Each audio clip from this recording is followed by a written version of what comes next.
বিপ্লবী নেতা শরীফ ওসমান হাদীর মৃত্যুর খবর ছড়িয়ে পড়লে ফুঁসে ওঠে বিক্ষুব্ধ জনতা।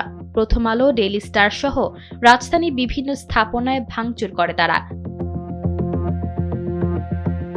বৃহস্পতিবার রাতেই রাজধানীর শাহবাগ, ঢাকা বিশ্ববিদ্যালয়ে বিক্ষোভ করে ছাত্র জনতা। ব্যর্থতার দায় নিয়ে অবিলম্বে স্বরাষ্ট্র উপদেষ্টার পদত্যাগের দাবি জানান তারা।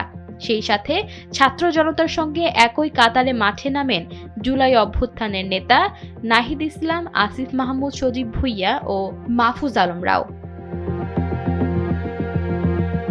বিক্ষুব্ধ জনতা প্রথম আলো, ডেইলি স্টার পত্রিকার কার্যালয়ে আগুন দেয়। প্রথম আলোর ভবনে ভাঙচুর, অগ্নিসংযোগ সহ লুটপাট করে তারা। এর কিছুক্ষণ পরে ডেইলি স্টার পত্রিকার কার্যালয়ে আগুন দেয়া হয়।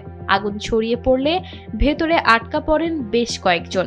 পরে দমকল বাহিনীর সহায়তায় উদ্ধার করা হয় সেখানে আটকে পড়া গণমাধ্যম কর্মীদের। ধানমন্ডি ৩২, এমনকি ছায়ানটেও চলে অগ্নিসংযোগ। রাত 10টা থেকে 3টা পর্যন্ত ঢাকা চট্টগ্রাম মহাসড়কের যাত্রাবাড়ি ও শনিরাখড়া ছাত্র জনতা ব্লকেট কর্মসূচি করে। এতে ঢাকা চট্টগ্রাম মহাসড়ক, ঢাকা মাওয়া ও ঢাকা ডেমরা সড়কে তীব্র যানজট সৃষ্টি হয়।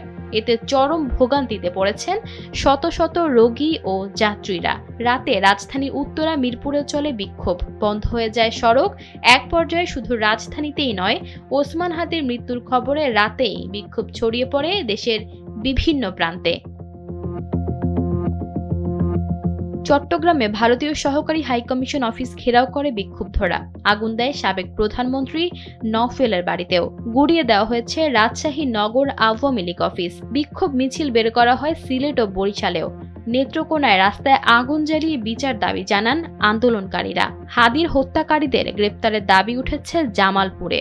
ওসমান হাদীর নিজ জেলা ঝালকাঠিতেও বিক্ষোভে নামেন অনেকেই। রাস্তায় আগুন জ্বালিয়ে বন্ধ করে দেওয়া হয় যান চলাচল।